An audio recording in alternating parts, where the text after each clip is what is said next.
The water was so high I had to put on boots. My house shoes were soaking wet. People who live in older neighborhoods owned and managed by the Cuyahoga Metropolitan Housing Authority say they're continually plagued by flooding problems, and they say it's affecting their quality of life. News 5 found out it could be years before there's a fix. Our 5 on Your Side investigator Joe Paganakis took their concerns to CMHA to find out what the agency's doing to fix these chronic problems.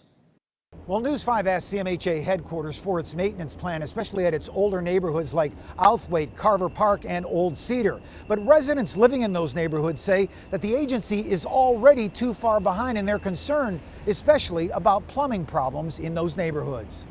And you're able to help these people. Community group Black on Black Incorporated praying for change, responding to resident complaints about poor living conditions and chronic flooding at older CMHA neighborhoods.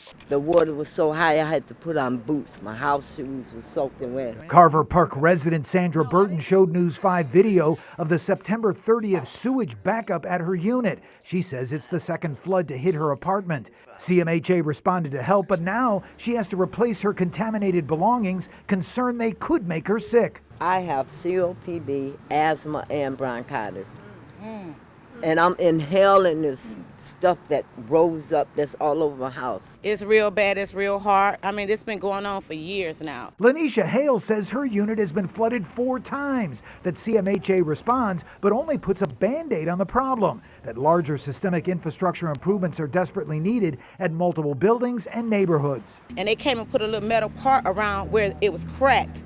And they came and just plastered it back up, didn't fix it, didn't do anything about it. News 5 took these concerns to CMHA headquarters. It gave us its 38-page, $26.5 million improvement plan for the next 5 years, which included a list of major plumbing, electrical, and structural improvements here at Carver Park and several other CMHA properties. Because you've got people living in conditions that I wouldn't have my animal living in. But Black on Black Incorporated is wondering how CMHA got so far behind in older neighborhoods, and they're concerned the 5-year plan may not be enough. You guys need to get out here and you need to come and correct this problem, because people are getting sick. And just because you poor does not mean you got to live in deplorable living arrangements. And CMHA says it will continue to reach out to residents to collect their concerns at a series of neighborhood meetings in the coming months.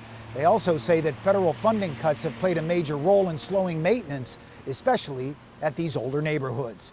Reporting right here in Cleveland, I'm 5 on Your Side investigator Joe Paganakis. Convicted killer George Brinkman told a panel of judges this morning he thinks he deserves the death penalty for the shooting deaths of a Stark County couple. Brinkman apologized today for the murders of Bobby and Jean John in 2017 and said he deserves the harshest of punishments. Brinkman's already been sentenced to death for a triple murder in Cuyahoga County on the same day he killed the Johns. 3 judges will continue deliberating Brinkman's fate tomorrow morning. There's